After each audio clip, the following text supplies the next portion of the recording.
Good evening, everyone. Thanks very much for coming. I'm Sebastian Currier, the artist in residence here at the Institute, and I'm very happy to have with me Michel Galante, the director of the Argento Ensemble, who will be performing tonight. And I've known Michel for years now, and the Argento Ensemble, but you know, the first question I want to ask you is, it's such an obvious question that I don't know the answer to, is why are you called the Argento Ensemble? Oh, that just means silver. It's always hard to come up with a name. Okay. It had nothing to do with the composer. Because that's the thing, people keep asking me, oh, is it related to Dominic Argento? And I'm sure aesthetically that's not your... Well, I mean, he's a great composer. Yeah. It just, are the mics on? They are. They're on. Can you, everybody hear us? Oh, could you bring it up a little bit, Kevin? Yeah, Kevin? So basically, if you've ever started a group or a company or anything, it's hard to come up with a name. And Argento means silver, and it was just, oh, silver ensemble, this is nice. I think one of the aspects of the name is just chamber ensemble, because actually both Sebastian's work and the Mahler, Das Lied von der Erde, these are chamber pieces. And even though these are conducted works, we approach all of these pieces very much as a chamber ensemble, regardless of how large they are. And we've had pieces as large as 30 people. Right. Yes, so tell me a little bit about the group. It's been around for a while. It's primarily new music. You're also a composer, and so I assume it was in part also for your own work also. You know, actually, the first 4 years, we started in 2000, and for the first 3 years I was the pianist. And only in the, actually it was only after the 4th year that we played a piece of mine. And the reason, I was actually more interested in exploring from the inside out unfamiliar types of repertoire, a repertoire that did the kind of things that Sebastian's piece does with electronics, that explored some non-Western paradigms or noise, things I was unfamiliar with. But also, I mean, their group early on became associated with playing quite difficult to play European contemporary music, particularly French spectral music. So you want to talk a little bit about that too? Sure. Most of you know, I mean, or Tristan Morai, Grise, I don't know if you know, but sort of it's current now, or maybe it's a few decades ago, right? Yeah. So in any case, the switch for myself that happened from being a pianist for this group to being the conductor is very much related to the switch in role that necessitates someone being on the outside of the sounds that are being made. In other words, if you have a string quartet, you have this fantastic ensemble where you have 4 people. Is it still not very loud? It's okay, I hear you, isn't great. You know what we'll do is we'll speak more slowly. Can you hear us in back? You're okay? It's better now, okay. Kevin, can you hear us in the booth? Little louder. So in any case, if any of you have had the pleasure of playing even 4 hands music or in a string quartet or in a chamber group, much of it is about the relationship between the players, the communication between the players. But having someone on the outside of the group, a conductor, is a very different dynamic because you're able to actually sculpt the sounds. Sebastian's question was about spectral music, and I guess I would say that conducting works of spectral music is not that much different from sitting at home, well, this is a stretch, but has many similarities to sitting at home in front of your computer with 2 monitors and making the kind of electronic sounds that Sebastian makes in deep sky objects with some sampled strings and so forth.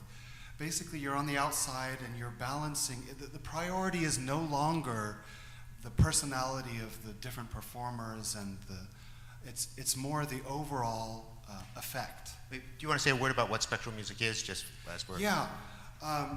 Spectral music, that's a term that was used in several different cultures, French and Romanian, where some schools of creating compositions came out in the 60s and 70s as a reaction to serialism, which was a numerically organized way of creating music. And a couple of phenomena happened at the same time. I will speak just about one of these schools, let's say, that developed. And that is this French spectral school that started in the 1970s. Do you want me to say a little bit about it? Yeah, sure. I assume most people don't know much about it, and it's Sure. sort of something. Well, actually, a lot of the story starts with money, as so many stories do. So what happened is, in the 60s, there was Pierre Boulez, who I admire a great deal, and I've had a chance to work with 3 times with this. I really admire this guy. But he definitely was somewhat of a dictator, and he was very strict about the type of music that should be funded and that should be performed. And he was very ideological about this, 50s and 60s. And there was a group of young people in France who absolutely did not believe this. They in some ways, they were interested on one hand in just sound in general. And they were also interested in harmony, in a type of harmony that wasn't numerically organized. And they really wanted to rebuild everything. They didn't believe any of the premises that were part of serial music. So what they did is they formed a group, because all of the funding was going towards what Pierre Boulez wanted to go towards. So they formed a group called L'Itinéraire. And at the beginning they struggled, and this is what happened. Sebastian, I'm not sure if you know this, actually. No, I don't know any of this, actually. So what happened is there was an ideological enemy of Pierre Boulez, who was a real neo-romantic. He wrote big, lush tonal works, organ works, and orchestra works. And he had control of one source of funding, basically. And anything that was not Boulez, he wanted to support. So after 1 year where this group of completely ignored composers, it was Tristan Muraille, Georges Grisey, a guy named Tessier, who isn't around anymore, Hugh Dufour. They for their first year, they really just were writing whatever they could, instruments they had. There were a little group of people who put on concerts. The second year, this guy gave them $200,000 budget a year. At that time in the 70s. And basically, so all of their dreams of doing all kinds of wild orchestration with whatever, basically you see these pieces from the mid-70s that would be, now with bass trumpet and contrabass flute and, electric guitar with 2 necks and all of these things, they actually ended up being extremely experimental. And they had this line of support. Luckily, there were enough good musicians in the group that their concerts won over a lot of people. But this isn't actually that phenomena of, music is something that takes groups of people to get together and to collaborate to make it happen. I mean, tonight's concert is an example. And throughout history, that sort of thing happened. Wagner and Liszt, they made sure Bruckner, they made sure each other's works got performed, and this sort of thing. You have to work together. In any case, your original question was about spectral music. These guys were very much interested in sound. And so I was fascinated with Argento. They're fantastic players in New York, and I was playing chamber music with a number of them. And I was very much interested in performing a lot of these works to hear the instrumental combinations and to see how it all worked in a kind of a non-academic environment, in a real environment of musicians and concert halls. And so it was a great learning experience for me, and I got exposed to a lot of different types of music, but also a lot of different combinations of instruments. And in some ways, that particular phase is over. We still play a lot of those works, but that particular exploration, has gone on to other explorations. Right, but it was difficult stuff and fine-tuned years. One of the things about spectral music too, because it deals with the overtone series, a sort of a naturalism, as you say, encountering this sort of numerical music. So dealing with overtones meant microtones and meant like really refining your ears in terms of stuff, and they worked very carefully. They also, I worked with them, when was that, 4 years ago, 3 years ago? We did a concert at Miller Theater, and it was great to work with them, and they spend a lot of time working on things in ways, because you just have to accept it doesn't happen like in an orchestra. If guys are just a little out, and moves on, you'll never solve it. It's something you have to work on for a while and listen carefully. And so they're very used to doing that. It's one reason why I asked you about that, just to sort of set the scene for this group that's been distinguishing. Imagine, if you're used to distinguishing this, and then you have to zero in and do things like that. When you're back to that, you've really had a better sense of things. And it was a pleasure to work with them then. And the other thing that relates to spectral music, and also when he mentions France, there was also IRCAM, and which has a lot of, uses electronics, and my piece uses electronics, which is another reason why I thought of having them do, because they've had experience, and a lot of groups don't really have the experience of that, and that was really important to me. So, in any case, you say you've sort of changed and your repertoire is broadened out. Do you have, and you also work, you have a set group of players, or tell me about that, or is it sort of modular? You have some people. Well, the human factor of working with an ensemble is always somewhat unpredictable. We had this exact same lineup for 8 years, which is kind of unheard of. and then one person got a job and one person left, and there were some changes, and so we've still been in a sense of flux, but we have a community of people who we travel with and record with, and while there are only a couple players who've been with us since the very beginning, there's still a real sense of community and a real sense of we're doing this together. And that's what it takes to make this kind of difficult but exciting project happen. Great. And you'll hear them shortly, but we want to talk a little bit about the program in general, and the first piece on the program is a piece of mine, so I guess I'll sort of interview myself, and we'll talk also about sort of the performance of it. But it's called Deep Sky Objects. It's a song cycle for soprano, string quartet, piano, and electronics. And I had the idea for this piece and went to a writer friend of mine, Sarah Manguso, who I think is a fantastic writer. She hadn't written necessarily lyrics before in the sense of for music, but she was somebody who's always prided herself on being, she calls herself a writer. She's not necessarily a poet, a fiction writer, a nonfiction writer. Her whole thing is sort of finding different areas within writing, and she sort of started as a poet, but is mostly known for her nonfiction memoirs, sort of creative nonfiction. And we had worked together once before, and so I thought she'd be the perfect person to ask to do this project, which the idea was basically, I want to write a set of intergalactic love songs.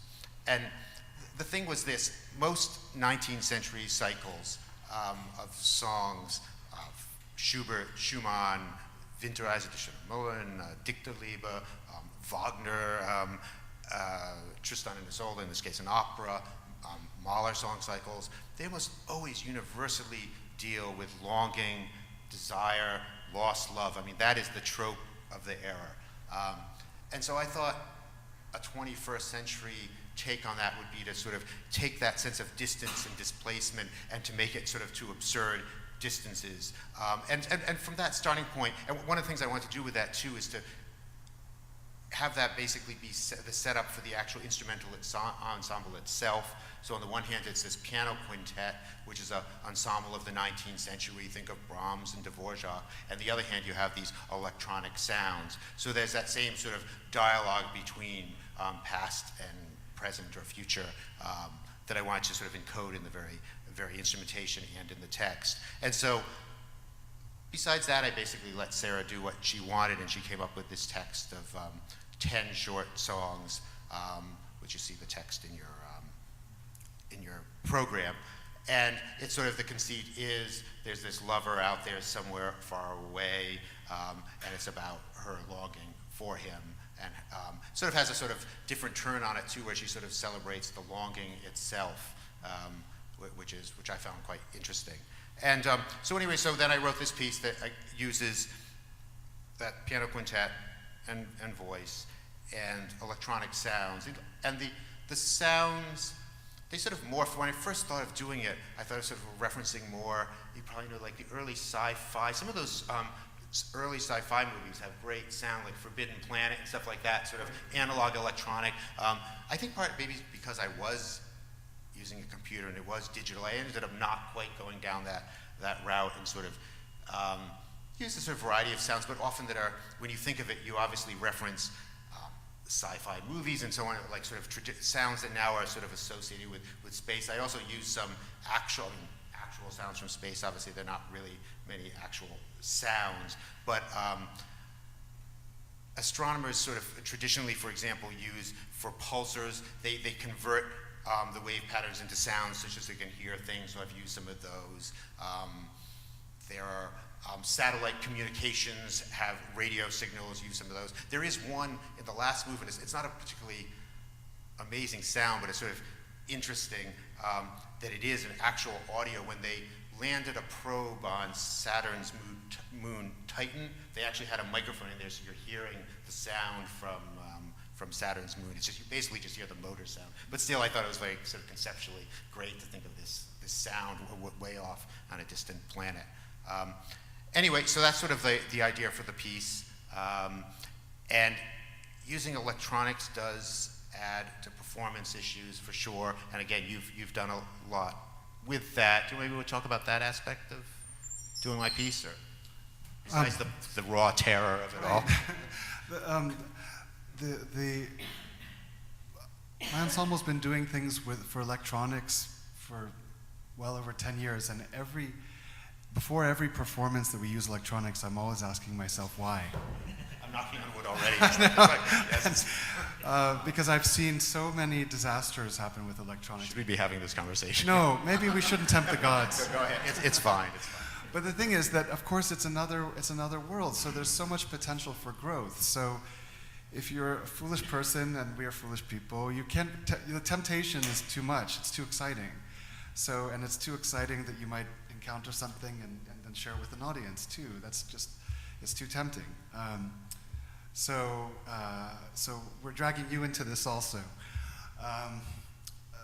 In terms of the electronics are beautiful for this piece. I mean,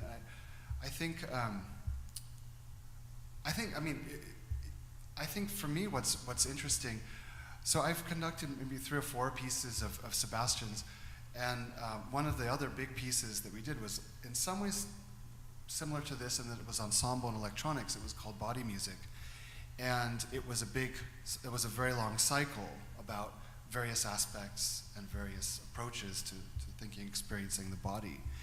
And I know from, I think the first piece I heard of Sebastian's was Microsynth, and it was in the late 90s at Carnegie Hall. And in fact, we did a piano concerto of yours too. So I'm familiar with his longer, well, not longer forms, but let's say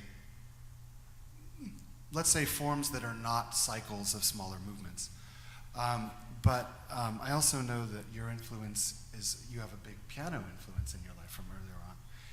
And I think very much with these cycles, you mentioned Dichterly, but I also think even of the instrumental cycles, of Schumann piano pieces and so forth.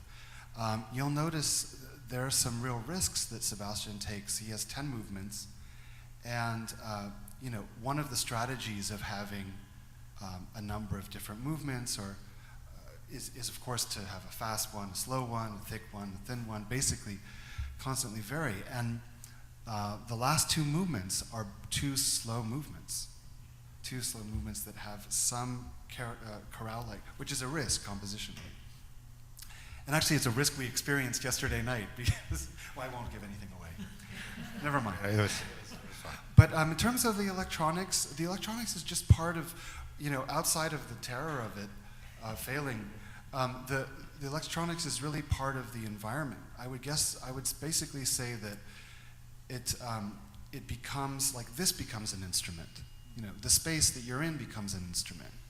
We become part of an instrument. So it doesn't just become a directional experience where someone's singing out to you, but actually the whole place becomes an environment for sound. And that's how it should be anyway. Yeah, and this actually, it reminds me, when we first, I specify that I want the instruments to be amplified. You often do that with electroacoustic stuff, so you could have blend and control the blend. But we sort of, for many reasons, decided not to do that. It was sort of your idea to do it without. And actually, it works very well in here, right? It really does. I think it's better because in a little bit, when you amplify instruments, you do cramp their style, and this gives them more range. But it's just a little harder to finesse the dynamics and so on. We're just treating the loudspeakers a little bit like violins. Oh, sorry. We're just treating the loudspeakers a little bit like violins and violas. They're one of the instruments. Exactly. I think that's it, indeed. So in any case, the first half, so we just have that, a short first half with just my piece. And then we have on the second half, probably one of the, certainly sort of conceptually, probably biggest scale pieces we've probably done here. People I've only been here for a year, so many of you would know better. But we're almost like doing a Mahler symphony here. I mean, it's because we of course, are. yeah, because of course Das Lied was in a sense to be his ninth symphony, but he wrote this song cycle of large length. It's over 60 minutes long, and for a big full orchestra. But of course, we're doing it here in the chamber version.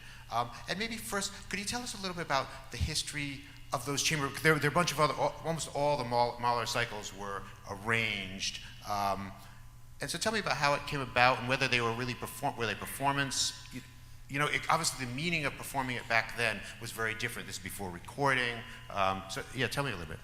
Well, our enjoyment of these arrangements is, I think, very unrelated to the original intention. Right. Because we're playing this because we love it and we believe it and we want to share it with you. It has nothing to do with its origin. But I will tell you about its origin. Between 1918 and 1922 or 21, Schoenberg in Vienna founded a society of private listening. And basically, in a very small room, probably half the size of this room, he gave performances. He and Weber and Berg and Stein, a bunch of other people, a small community, again, like the small community of people who were inventing spectral music in the 70s, they got together and put on these events. On the door, it said, "No critics allowed." At that time, these people were trying to do stuff that was very difficult. I mean, the 12-tone music and, in any case, but they were trying to really control their own musical destiny, which all of us would love to be able to do. And we are in some weird way. Anyway, so what they did is they took all kinds of pieces, Webern's Opus 6, big orchestra pieces, and so they used a harmonium to fill out a lot of instruments they didn't have. We're using a keyboard, Yamaha. They didn't have that then. And they took arrangements, they made arrangements of pieces that they wanted to hear and wanted to put on.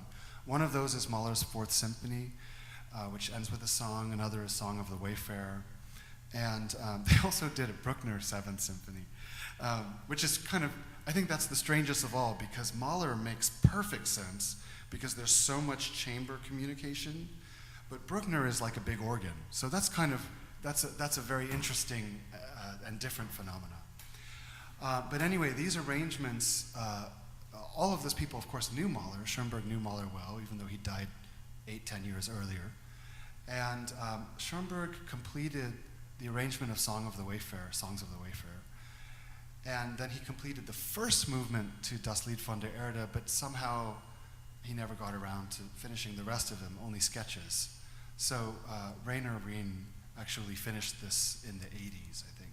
So some of these arrangements that were done in a group, basically because one person took one movement, another person took another, and because these were really good musicians, the arrangement worked because they didn't choose pieces that wouldn't work. They chose pieces that would. Would most of them have been completed and performed, however, right? I mean, is Das Lied an exception that was done decades later? Because obviously, I guess they didn't Yeah, hear it. yeah, they didn't. I think they did the first movement, the drinking song of my sorrows. Interesting. And tell us a little bit about the range. I heard it last night. I've heard some of these other ones. I hadn't heard Das Lied before. And when I'm listening to them, I'm always sort of thinking in my mind with my memory of the original, which you, of course, can easily forget. And also, in an orchestra is a complex thing where not everything is obvious in terms of you have surface, but then you have things below the surface, too, that affect the overall sound. So tell me what it feels like to you doing this piece and how it seems different from orchestra and what you need to do differently as a conductor versus the full version.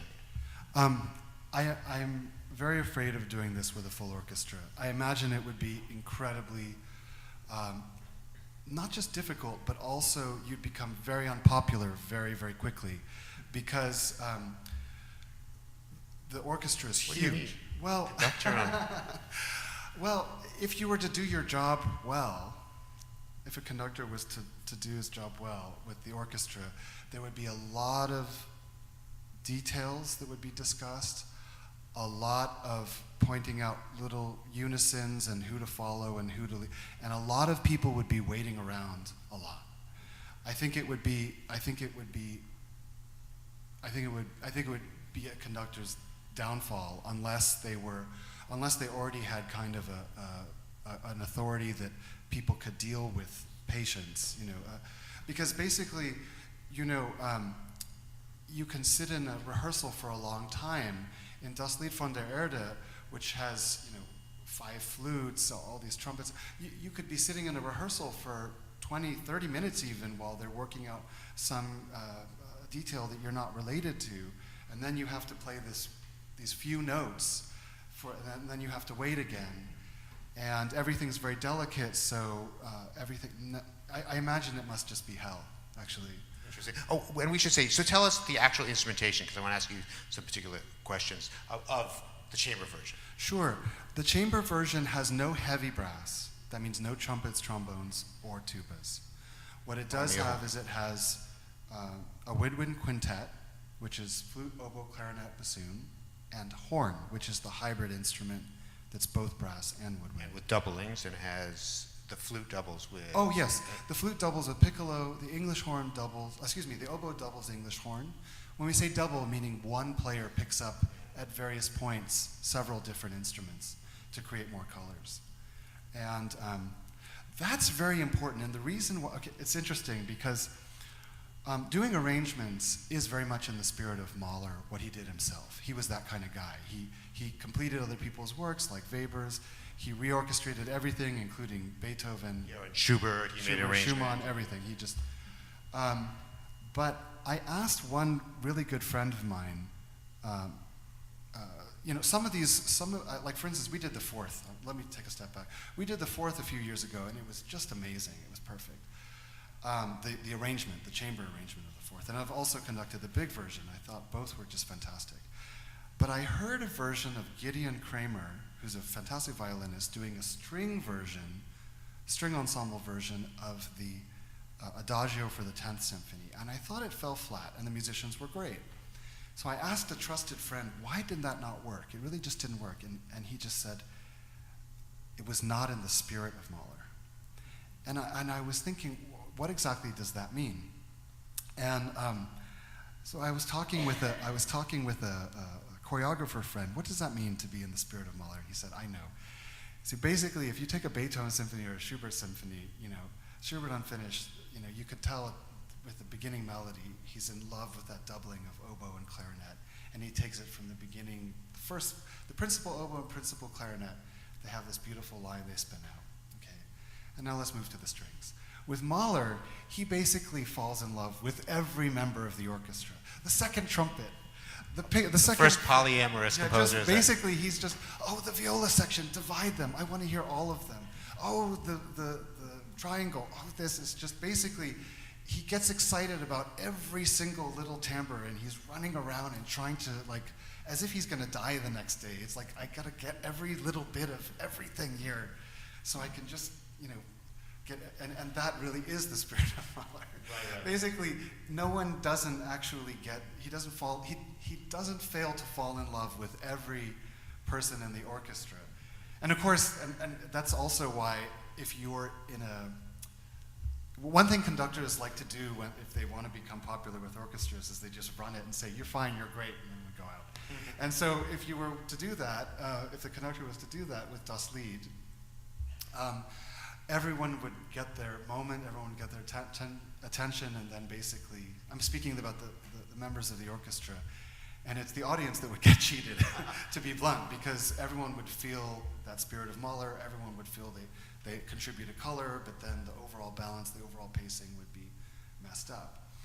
And so just to finish with so you have the woodwind quintet, I just want to get the strings. And string quintet, and then there's piano.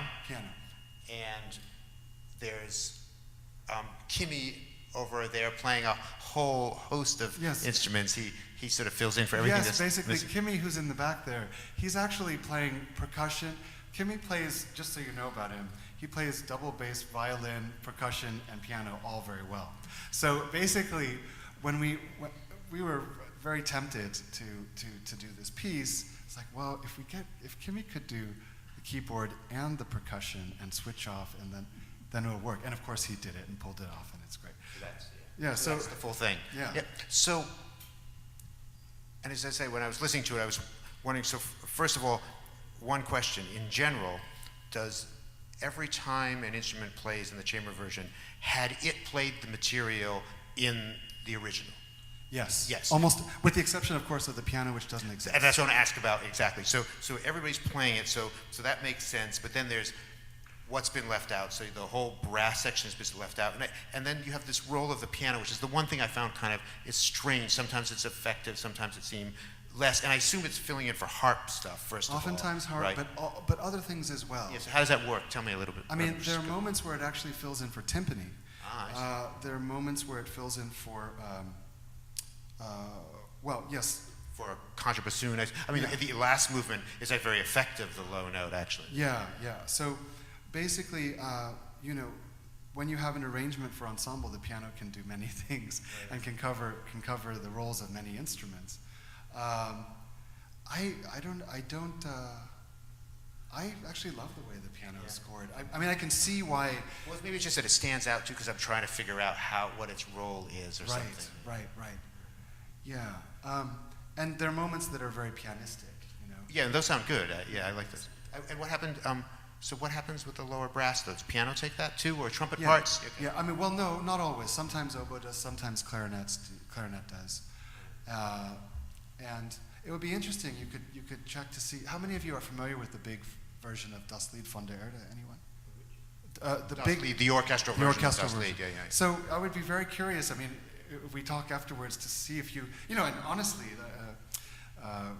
if you missed the trumpets or the trombones. Yeah, I'm struck by. Also, in terms of brass, I was struck by the importance of the horn. I mean, it's sort of the thing that sort of makes it have this orchestral texture. And the first movement of Das Lied, the original, has horns prominently. So when you hear it, it's very effective. The first movement, you just feel like, oh wow, you don't need the rest of the orchestra practically. But he cheats. Here's how he cheats. Basically, there are many moments where you hear two horns. You have to hear. You hear two notes, and what he often does is he has the bassoon underneath. But you think it's two horns, so it's actually a horn and bassoon, but it sounds like two horns. Which is great, yeah. So, and the only other, and since in the spirit of that this is an arrangement, also the voice type tells a little bit what we have tonight. Oh, yeah. So, basically, even in the chamber version, the voices can get somewhat covered.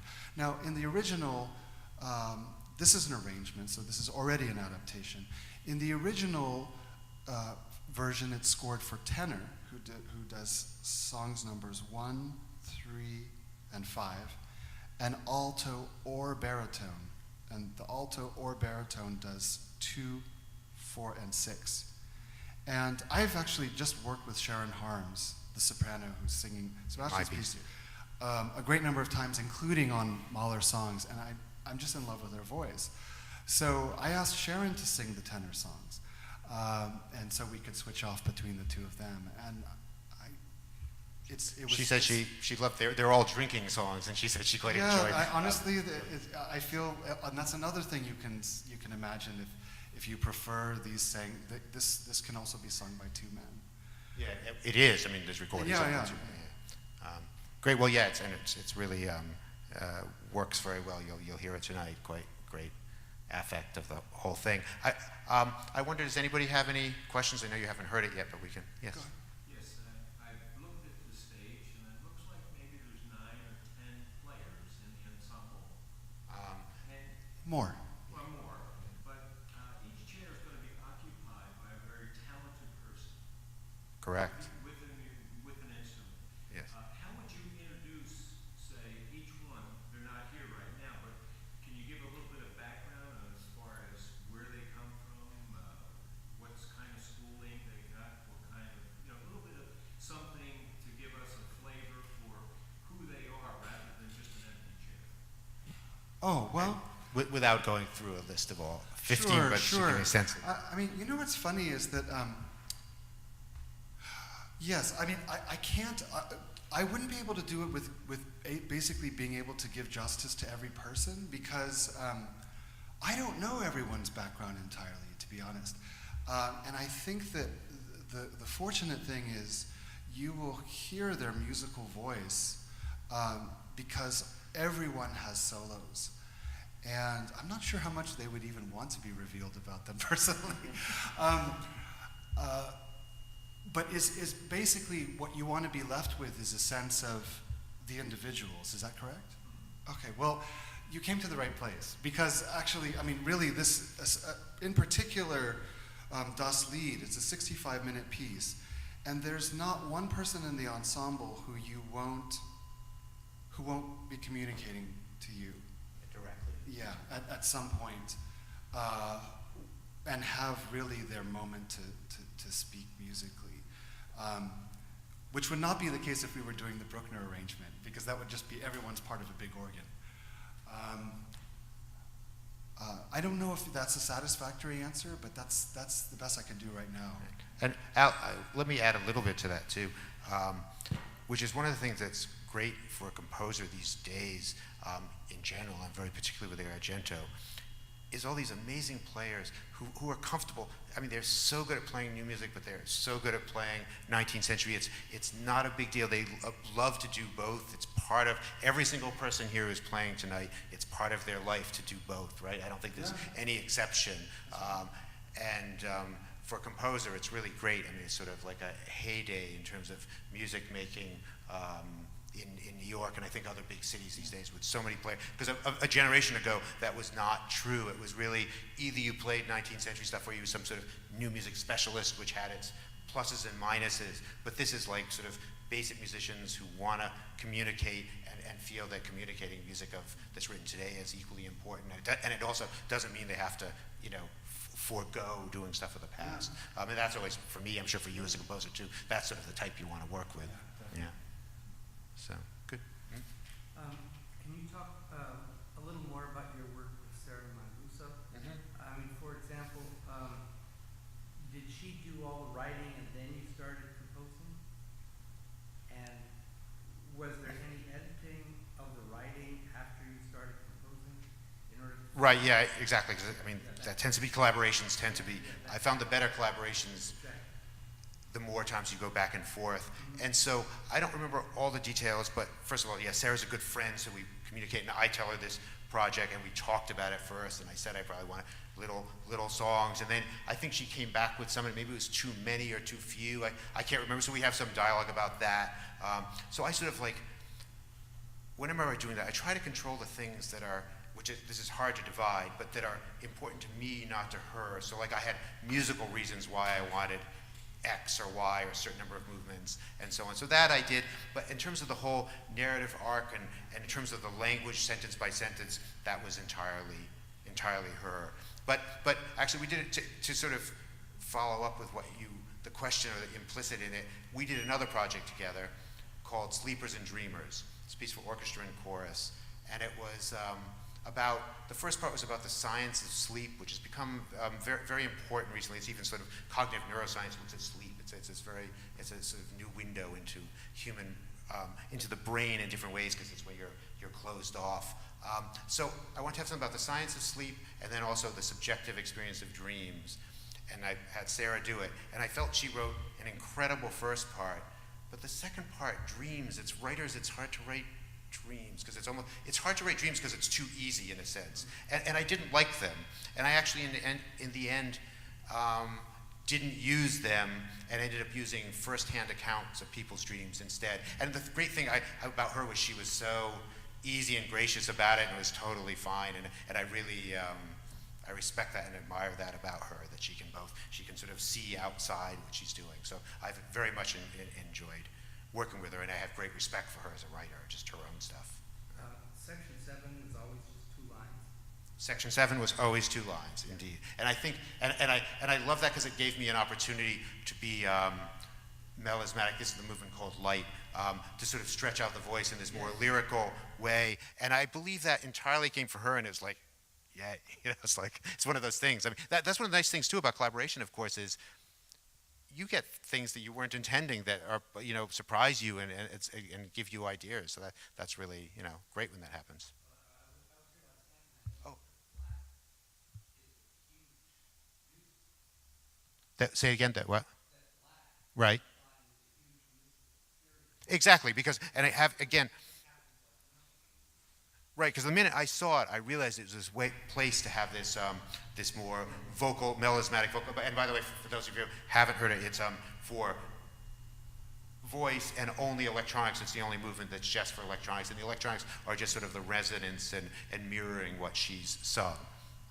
So yeah, so that was I wouldn't have written that music if Sarah hadn't written that text, which I didn't ask her for, it particularly. Yeah, exactly. Anybody, you had a question here? Mine is a simple question, really. I'm wondering if now that you have been involved in this more intimate Mahler, you enjoy the big original as much. Oh, yeah. Definitely. It's just that this particular one is particularly frightening to do in the big version. I've done 1, 4, and 10. In full orchestra. In full orchestra versions. And I love them, and I'm doing Kindertotenlieder in a week and a half. But Das Lied is just scarier for a whole bunch of reasons. I would love to do it, but I don't want half the orchestra hating me and never speaking to me again. And while you're on it, so tell us about 10. Did you once tell me, are you thinking of making another arrangement? 10, Mahler finished the first movement and a little bit of the scherzo. Oh, no, the whole scherzo? Well, yeah, I mean, the 10th, that's a and whole... But then, anyways, he died before he finished a lot. There's just sketches, and is essentially the Derek Cook is still the only original. There's a bunch of versions. Okay, tell me about it. No, the 10th, so there are 3 late works of Mahler's that are all at different stages in his compositional process. Basically, what Mahler would do is once he finished a piece, and this is the first time he would finish it, he would send it to the publisher to have the plates made, which is what he did with, he would finish the manuscript, then he would have the manuscript sent to the publisher to have the plates made, which is what he did with the 9th Symphony. And then Symphonies 1 through 8, he actually had the plates made, everything was done, then he had performances, and then he would go back and revise them, but they were publicly. And sometimes 9th never was played, right? 9th he never conducted. Das Lied, he finished the manuscript completely, but didn't send it to the publisher. The 10th, he finished the overall scheme completely. In other words, when he died in 1911, he left 5 folders. Each one had a first bar, all of the bars till the very end, the double bar line. So the exact number of measures filled out in some ways. Movements 1 and 3 were filled out, were orchestrated. Movements 2, 4, and 5 were left in short score that ranged from being, something that was on 8 staves to something that was just on 1 staff. But the overall scheme in terms of where he was going with the whole piece and what he was doing is all there. That doesn't mean the piece was finished, because so much of Mahler's mind was so complex and what he was doing was so complex. He was always working on a number of different levels. And what that means is a lot of times the inner voices and having the inner voices were extremely important. It kind of made his music make sense because, well, every level made sense on its own, but sometimes the inner voices would contradict what's going on the surface. But in any case, in terms of the controversy about completions of Mahler's 10th Symphony, there are pieces like Mozart's Requiem where we have no idea where he was going. It stopped halfway through. We have no idea how he was going to end the piece. But what's happened is Süssmayer's version has become, Süssmayer, who took the first two movements and just put them as a repeat at the end of the piece, which Mozart never would have done in 100,000 years.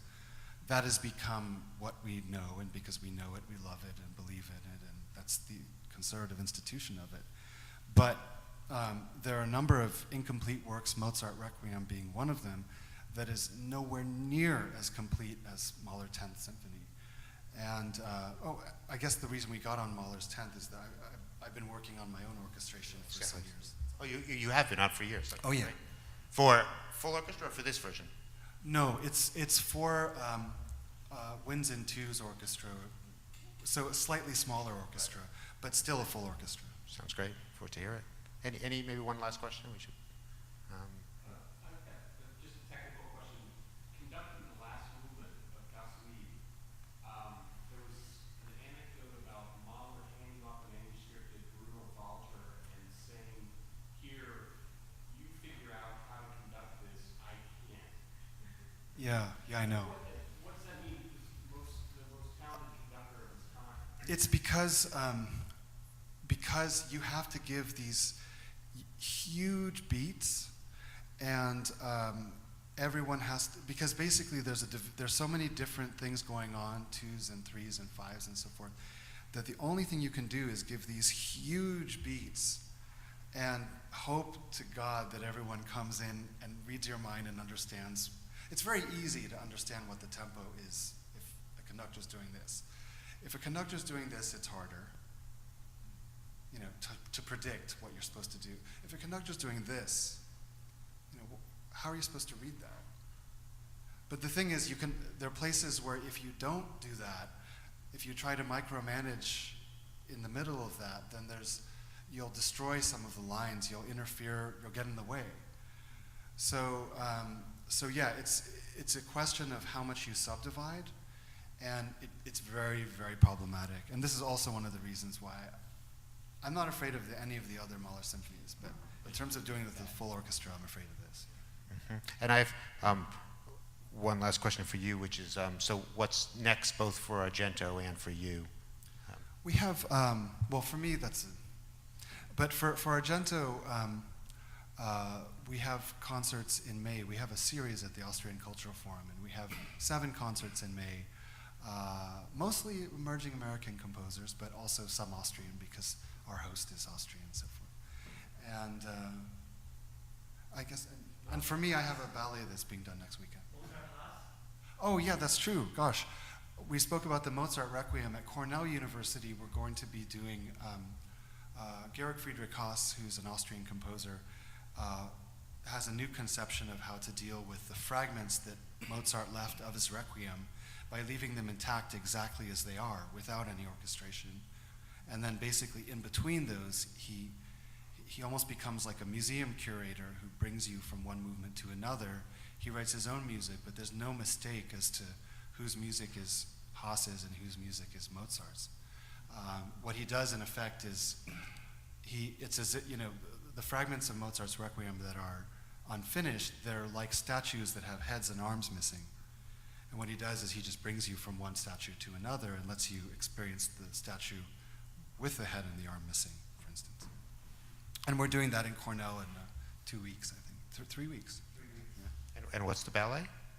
Oh, there's a choreographer, Miro Magloire, who I've worked with for a number of years, and this last year we wrote a ballet for the O'Donnell Foundation commissioned a ballet, and so it's about 22 minutes, and it's going to be performed on April 4th and 5th at City Center with the company and with my piece. That sounds great. Is it hard to balance being conducting in this group and writing music?